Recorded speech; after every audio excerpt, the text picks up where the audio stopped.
Baik, bismillahirrahmanirrahim. Assalamualaikum warahmatullahi wabarakatuh. Perkenalkan, nama saya Ahmad Dodi Putra Yudo dengan NIM 01201178. Nah, di sini saya akan mereview salah satu jurnal, yaitu adalah metode transplantasi padang lamun di Indonesia yang dibuat oleh I Gusting Ngurahmade Wiratma dalam jurnal Ecocentrism volume 1 nomor 1 tahun 2021. Lamun adalah tumbuhan air berbunga yang mempunyai kemampuan adaptasi untuk hidup pada lingkungan laut, namun memerlukan kemampuan berkolonisasi untuk sukses di laut, yaitu kemampuan untuk hidup pada media air asin atau garam, mampu berfungsi normal dalam keadaan terbenam, mempunyai sistem perakara yang berkembang dengan baik, mempunyai kemampuan untuk berbiak secara generatif dalam keadaan terbenam, dan dapat berkompetisi dengan organisme lain dalam keadaan kondisi stabil atau tidak pada lingkungan laut.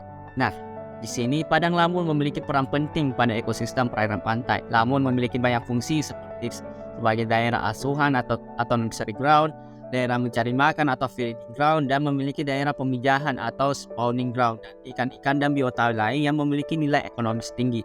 Secara fisik, lamun juga berfungsi sebagai penahan abrasi pantai dan sebagai penghambat sedimen. Keanekaragaman spesies lamun di Indonesia merupakan salah satu yang tertinggi di dunia, yaitu sebanyak 13 spesies dari 58 spesies.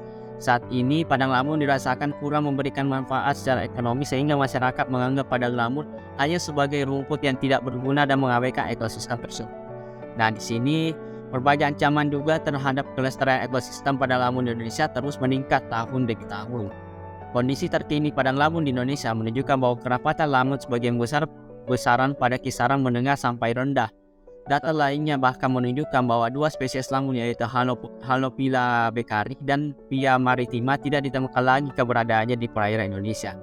Banyak sekali kasus penurunan sebaran padang lamun, sehingga penting untuk melihat laporan dari beberapa penelitian yang telah dilakukan di Indonesia dan kegiatan dalam upaya menjaga ekosistem padang lamun. Nah, di sini kita melangkah ke hasil dan pembahasan pada jurnal kali ini. Ada dua poin, yaitu adalah metode transplantasi padang lamun, yang dimana isinya yaitu adalah salah satu upaya yang dilakukan untuk merestorasi ekosistem lamun adalah dengan melakukan transplantasi lamun. Transplantasi adalah memindahkan dan menanam di lain tempat, mencabut dan memasang pada tanah lain atau situasi lain. Ada beberapa hal yang perlu diperhatikan dalam transplantasi lamun, yaitu material tanaman atau donor, metode penanaman, waktu penanaman, serta kondisi lingkungan sekitar. Metode transplantasi lamun pada umumnya yaitu dengan cara mengambil atau menyetek rizoma lamun dari lokasi donor, lalu memindahkan stek lamun tersebut ke lokasi transplantasi serta menanam biji atau menyemai biji terlebih dahulu sebelum ditanam. Adapun metode transplantasi lamun yang umumnya digunakan seperti metode plug, spring, ikat karung, dan frame. Metode plug yaitu pengambilan bibit tanaman dengan patok paralon dan tanaman dipindahkan dengan substratnya. Transplantasi dilakukan dengan cara menanam kembali lamun beserta substratnya tersebut ke lokasi transplantasi yang baru. Metode spring yaitu pengambilan bibit tanaman dengan pisau atau parang dan ditransplantasi tanpa substratnya.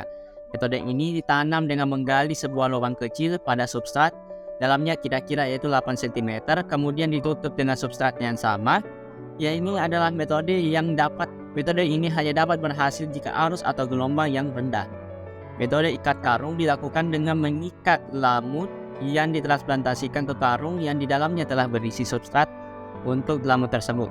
Nah, yang terakhir adalah metode frame, yaitu material lamun atau transplant yang akan ditransplantasi diikatkan dengan tali plastik pada dasar bingkai logam atau metal frame atau bambu. Nah, berikut adalah gambarnya. Yang pertama ini adalah gambar metode plug, yang kedua adalah metode spring, yang sebelah kiri, dan sebelah kanan adalah metode ikat karung, dan yang terakhir yang di bawah adalah metode frame. Nah, di sini yang poin kedua adalah tingkat keberhasilan metode transplantasi lamun. Masing-masing metode memiliki keunggulan dan kelemahan. Beberapa metode yang pernah diuji coba adalah metode plug, frame, ikat karung, dan staple, menggunakan spesies yaitu adalah Enhalus accordius dan Thalassia hemaprici. Dalam jurnal Kaware Deka dan kawan-kawan menyatakan bahwa metode yang menghasilkan sintasa lamun tertinggi adalah metode plug. Demikian juga yang ditemukan oleh oleh Lanuru dan kawan-kawan pada tahun 2013 menunjukkan bahwa metode plak menghasilkan tingkat keberlangsungan hidup yang lebih baik dibandingkan dengan metode staple dan frame. Nah, di sini kita bisa lihat gambar dari grafik perbandingan tingkat kelangsungan hidup lamun Enhanced Accordias menggunakan metode transplantasi plak, staple, dan frame dari Lamuru dan kawan-kawan pada tahun 2013. Keberhasilan suatu metode transplantasi juga sangat ditentukan oleh karakteristik substrat lokasi transplantasi.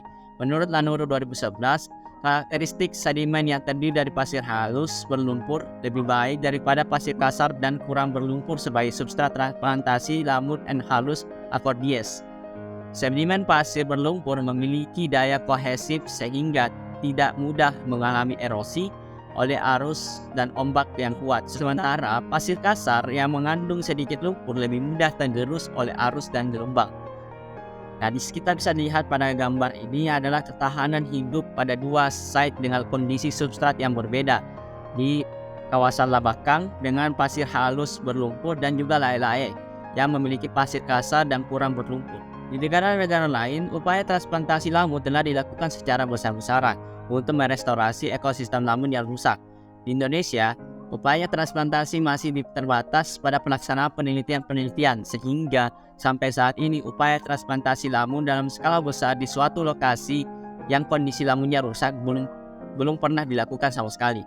Dengan meningkatnya jumlah penelitian-penelitian tentang transplantasi lamun diharapkan akan menghasilkan metode transplantasi yang cocok untuk digunakan serta dapat diketahui spesies lamun yang baik dan digunakan sebagai donor.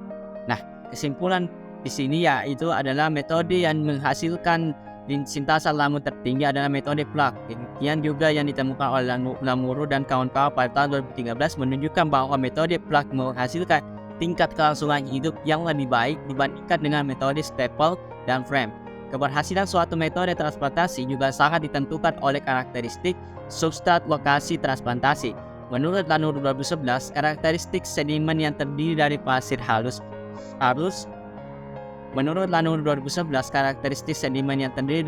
halus berlumpur lebih baik daripada pasir kasar dan kurang berlumpur sebagai substrat transplantasi lamun Enhanced Accordias. Nah, itulah tadi sedikit penjelasan review jurnal tentang metode transplantasi padang lamun di Indonesia. Kurang dan lebihnya mohon dimaafkan. Assalamualaikum warahmatullahi wabarakatuh.